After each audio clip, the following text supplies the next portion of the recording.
अतीक का बदला लेगा अलकायदा, 7 पन्नों का संदेश जारी कर दी योगी बाबा को धमकी। आतंकियों ने अतीक को बताया शहीद, क्या आतंकी बोल रहे हैं विपक्षी के नेताओं की भाषा। कहा गम में मनाए ईद, मुस्लिमों को जल्द दिलाएंगे आजादी, क्या यूपी में हो सकता है बड़ा कांड।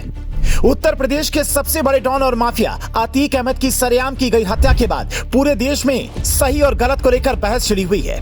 दुर्दांत अपराधी की मौत पर पूरे देश भर में एक पक्ष द्वारा मातम मनाया जा रहा है। अतीक के गुनाहों को अनदेखा कर उसका धर्म देखकर देश भर के मुस्लिम उसे शहीद का दर्जा दे रहे हैं, जिसके बाद अब इस मामले में आतंकी संगठन अलकायदा की भी एंट्री हो चुकी है। अलकायदा ने धमकी दी है और अतीक और अशरफ की लाइव टीवी पर की गई हत्या का बदला लेने की बात कही है। क्या अतीक का कनेक्शन अलकायदा से था और अलकायदा ने अपनी 7 पन्नों की मैगजीन में अतीक का बदला लेने को लेकर क्या धमकी दी है, इस बारे में आपको इस 3 मिनट की रिपोर्ट में आगे बताएंगे। लेकिन इससे पहले यह समझना बेहद जरूरी है कि क्या अलकायदा ने अतीक को लेकर वही बातें दोहराई हैं जिनका जिक्र कुछ दिन पहले विपक्षी नेता कर रहे थे। कुछ दिनों पहले कांग्रेस के पूर्व नेता राजकुमार सिंह रज्जू ने अतीक और अशरफ की कब्र पर जाकर एक वीडियो बनाकर वायरल किया, जिसमें वो अतीक की कब्र पर तिरंगा चढ़ाकर उसे शहीद बता रहा था और उसे भारत रत्न दिए जाने की मांग कर रहा था।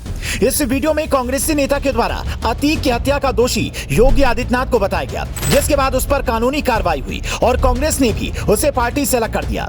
लेकिन अब वही बातें अलकायदा कर रहा है।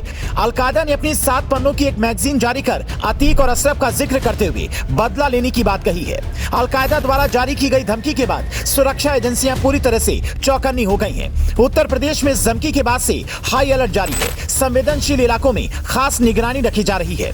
अपनी इस धमकी भरी मैगजीन में अलकायदा ने अतीक और अशरफ को लेकर जिक्र किया है कि दुनिया में जहां भी मुस्लिमों पर अत्याचार हो रहा है उसका सभी मुस्लिमों को मिलकर बदला लेना होगा। इसके साथ ही लाइव टीवी पर हुए अतीक के हत्याकांड की निंदा करते हुए अलकायदा ने बिहार में हुए दंगों के दौरान जलाए गए मदरसों का भी जिक्र किया। धमकी देते हुए अलकायदा ने मुस्लिमों से अपील की थी कि ये ईद गम में मनाए और कहा था कि वे जल्द ही दुनिया भर के मुस्लिमों पर हो रहे अत्याचार से उन्हें आजादी दिलाएंगे, जिसके चलते ईद वाले दिन यूपी के कई इलाकों में कड़ी सुरक्षा देखने को मिली। अलकायदा के नाम से जारी की गई इस मैगजीन की सच्चाई जानने के लिए सुरक्षा एजेंसियां जांच कर रही हैं, लेकिन इस धमकी को नजरअंदाज न करते हुए देश भर और खासकर उत्तर प्रदेश में सुरक्षा के कड़े इंतजाम किए गए हैं। अतीक की मौत से पहले उसका आईएसआई और पाकिस्तानी कनेक्शन सामने आया था। इस बारे में अतीक से पूछताछ करके उससे ज्यादा जानकारी हासिल की जाती, इससे पहले ही उसकी हत्या हो गई। अब अलकायदा द्वारा अतीक का बदला लिए जाने का फरमान जारी करना कहीं न कहीं अतीक के आतंकियों से कनेक्शन की ओर इशारा करता है।